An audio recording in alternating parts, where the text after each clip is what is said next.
Spark the Everything video, part 11, picking up at 1 hour, 51 minutes, 39 seconds. By market on whether it's going to work well in your area. So I'm in the Phoenix market, and here allocation just does not work well. So I rely more on site extraction.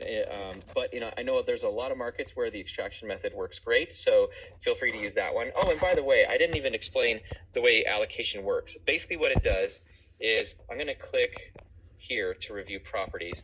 What it does is Spark takes the sale price of the property, and then it reaches out and finds out what your assessor uses as the land to fully improved value for that specific property. So it goes and finds the land value from the assessor, divides it by the fully improved value from the assessor, and it gets a percentage. That's the allocation percent. And then all Spark does is multiply 265, the adjusted price right here, by 20%, and it gets that number that we were looking at on the other screen. So that's all that happens here. And you can change the allocation number manually if you want. You can see in my market, the reason this doesn't work well is because our assessor basically just calls every single family home, or that's not a manufactured home, they call it 20% right across the board. So it just doesn't work well. Most assessors don't do it like that, so hopefully it's better in your area. So anyways, that's the way allocation works. It just multiplies the sale price by the allocation percent that we get from the assessor. All right, so I'm going to hit done there. And now I'm going to go ahead and click back to cost approach. And I'm going to tell Spark to use the extraction method. So I'm going to click change site value method. It's going to say, are you sure? Do you have vacant land sales? No. Do you want to perform site extraction? Yes. All right, so now let's go in and add those properties in. So I'm going to import properties from the Spark grid. Again, just going to do this, hit import. All right, so now we've got a bunch of properties here, and the reason they look just like the subject here is because basically for site extraction, we're going to extract the value of the land from the sale price and depreciated cost of building those improvements. So basically we have property one here. Spark brought in as much information as it could. You still got to fill out some information, so you do that. And then let's just say we want to call it, yes, it has a patio, it's got a garage. I'm going to say the effective age, maybe this one's in better shape than my subject property, so I'm going to say it's maybe 10 effective age, and so on. And you can go through and do it for every property and then hit get cost data, and Spark will grab the cost data for all those properties. Now, before I do that, there are some tools we added to Spark to make filling out the cost approach for every property much quicker and easier. So already you save some time because a bunch of this information is pre-filled.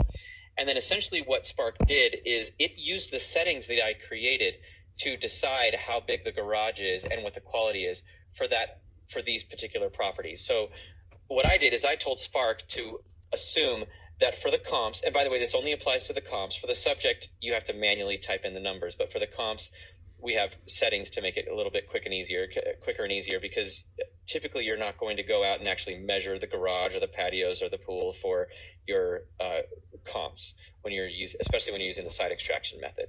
So what I did is I told Spark that a garage bay is 225 square feet. So since this property has a 2-car garage, it automatically put in 450. It also knows it's attached because it got from the MLS listing, and it also knows that it's 2.5, but not because it got that from MLS. It knows that only because I told it to use 2.5 as the default quality for garages. So I can change all that, just like when we were over on the grid, by clicking on these items in blue on the left. So I can click garage one, and it says, do you want to always include a garage when typing manually? No, I don't want to do that. That just means if you're typing in the property manually, not bringing it over from the grid, do you always want to assume there's a garage? And I don't want to.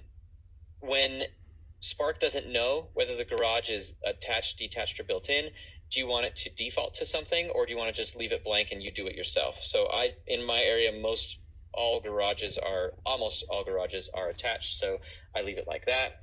And then the default size per bay. So when I'm bringing properties over from the grid, how much do you want to assume one bay of a garage is? And 225. And then last, default garage size when typing manually. So most garages in the area I'm in doing kind of basic tract home stuff, then they're just 2-car garages, and this is a basic 2-car garage size. So that's only when I type it manually rather than importing the properties, and I don't really do that, so that doesn't really matter for me. And then here's where I have that default quality, which is 2.5. Then I hit go back, and then I can do the same thing for patios. So for example, in my area, a covered patio is extremely common. Almost every property I appraise has a covered patio. So I can just click covered patio. It says, do you always want to include that? I chose yes, and what size do you want it to be and what quality, and I just chose that, and that's what I did, and that's why I put that in on every property. Now if I'm going through and I see, oh, you know what, this property actually didn't have a patio, I can just uncheck it, and then it's gone. But we did that just to kind of make it quick and easy for you to type information in. And then same thing with swimming pool. Spark will know if the property has a pool. So you can see, for example, right here, property 2, this property on Edgewood, Spark put in a pool of 450 square feet and a quality of standard. And that is because Spark knows that there's a pool because it got that information from MLS. And I changed the setting for this to say default it to 450 square feet and default to standard quality. And that's what it did. So I got all that information in there. So now I can go in and hit, oh, forgot, there's 2 other things I want to show you. So we have these buttons here with these little arrows pointing to the right. Those are called copy buttons, or I call them the push button. So I can just click this and it pushes this 3.6 quality across the board to every property. And then I can use that for physical depreciation as well. Now, when I use that, you got to be careful because not all of your comps are going to be identical in quality, and they're not all going to be definitely not identical in condition. So you just got to be careful. So what I do is I use those 2 right off the bat. I push everything across, and then what I do is I go and tweak it. So I know this was a 10, and maybe this one was, I don't know, 3.5 and whatever, and I can just scroll across and go decide how I want to handle it all. And then I can just hit get cost data.